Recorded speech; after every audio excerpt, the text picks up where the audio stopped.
ಕಾರ್ಯಕ್ರಮವನ್ನು ಹಮ್ಮಿಕೊಂಡಿದ್ದೇವೆ ನಾಳೆ ಹೊಸಕೋಟೆಯಲ್ಲಿ. ಈ 2 ವರ್ಷಗಳ ಕಾಲ ಸರ್ಕಾರ ಏನೆಲ್ಲ ಮಾಡಿದೆ ಅನ್ನೋದನ್ನು ತಿಳಿಸೋದಕ್ಕೆ ಜನರಿಗೋಸ್ಕರ ಈ ಒಂದು ಕಾರ್ಯಕ್ರಮವನ್ನು ಏರ್ಪಡಿಸಿದ್ದೀವಿ. ಯಾಕಂತ ಹೇಳಿದ್ರೆ ಕೋಟ್ಯಾಂತರ ಜನ ಫಲಾನುಭವಿಗಳು ಕೂಡ ನಮ್ಮ ಸರ್ಕಾರದ ವಿವಿಧ ಯೋಜನೆಗಳ ಅಡಿಯಲ್ಲಿ ಅವರ ಜೀವನವನ್ನು ಮೇಲಕ್ಕೆ ಅವರು ತಗೊಂಡು ಹೋಗ್ತಾ ಇದ್ರು ಕೂಡ ಪದೇ ಪದೇ ಪ್ರಶ್ನೆ ಬರುತ್ತೆ. ಬಿಜೆಪಿಯವರು ಸಹಜವಾಗಿ ಅವರು ಅಪೋಸಿಷನ್ ಅಲ್ಲಿ ಇದ್ದಾರೆ, ಅದರಿಂದ ಕೇಳ್ತಾರೆ ನೀವೇನ್ ಮಾಡಿದ್ದೀರಾ, ಏನ್ ಮಾಡಿಲ್ಲ ಅಂತ. ಅದು ಜನರಿಗೂ ಕೂಡ ಎಲ್ಲೋ ಒಂದ್ಸರಿ ಅನ್ಸುತ್ತೆ ಏನ್ ಮಾಡಿದೆ ಸರ್ಕಾರ ಅಂತ. ಆ ಒಂದು ಪ್ರಶ್ನೆಗಳಿಗೆಲ್ಲ ಒಂದು ತೆರೆ ಹಾಕೋದಕ್ಕೋಸ್ಕರ ಹೊಸಪೇಟೆಯಲ್ಲಿ ನಾಳೆ ನಡೀತಾ ಇರುವಂತಹ ಕಾರ್ಯಕ್ರಮ. ಈ 2 ವರ್ಷಗಳಲ್ಲಿ ಕಾಂಗ್ರೆಸ್ ಸರ್ಕಾರ ನುಡಿದಂತೆ ನಡೆದಿದೆ. ನಮ್ಮ ಸಿದ್ದರಾಮಯ್ಯನವರು ಮೊದಲನೇ ಬಾರಿ ಕೂಡ ಸಿಎಂ ಆದಾಗ ಎಲ್ಲ ಆಶ್ವಾಸನೆಗಳನ್ನು ನಾವು ಈಡೇರಿಸಿದ್ದೀವಿ. ಈ ಸಲ ಕೂಡ ನಾವು ಈಡೇರಿಸಿಕೊಂಡು ಬರ್ತಾ ಇದ್ದೀವಿ.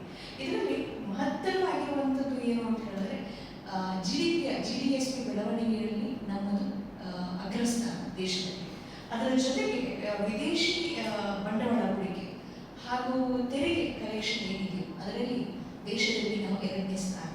ನಮ್ಮದು 8.2% ಅಂತ ಇದ್ದಂತಹ ಕಲೆಕ್ಷನ್ ನಾವಿವಾಗ ಅದನ್ನು 10% ಇರಿಸಿದ್ದೀವಿ ನಮ್ಮ ಸ್ಟೇಟಲ್ಲಿ. ಅದೊಂದು ದೊಡ್ಡದಾದಂತಹ ಒಂದು ಬೆಳವಣಿಗೆ.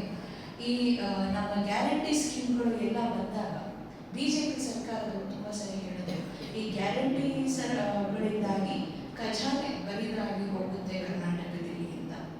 ಇಲ್ಲಿವರೆಗೆ ಖಜಾನೆ ಬರಿದಾಗಿಲ್ಲ ನಮ್ಮದು. ಆದರೆ ನಮ್ಮ ರಾಜ್ಯದಲ್ಲಿ ಜನಸಾಮಾನ್ಯರ ಕಿಸೆಗಳನ್ನು ತುಂಬಿಕೊಂಡು ಬರ್ತಾ ಇದ್ದೇವೆ. ರಾಹುಲ್ ಗಾಂಧಿ ಅವರು ಪದೇ ಪದೇ ಹೇಳಿದಂತಹ ಮಾತು ಏನು ಅಂತ ಹೇಳಿದ್ರೆ ಜನರ ತೆರಿಗೆಯನ್ನ ಜನರಿಗೆ ತಲುಪಿಸುವಂತಹ ಕೆಲಸಗಳನ್ನ ನಾವು ಮಾಡ್ಕೊಂಡು ಬರ್ತೀವಿ ಅಂತ. ಅದನ್ನು ನಾವಿಲ್ಲಿ ಪಾಲಿಸ್ಕೊಂಡು ಬರ್ತಾ ಇದ್ವಿ.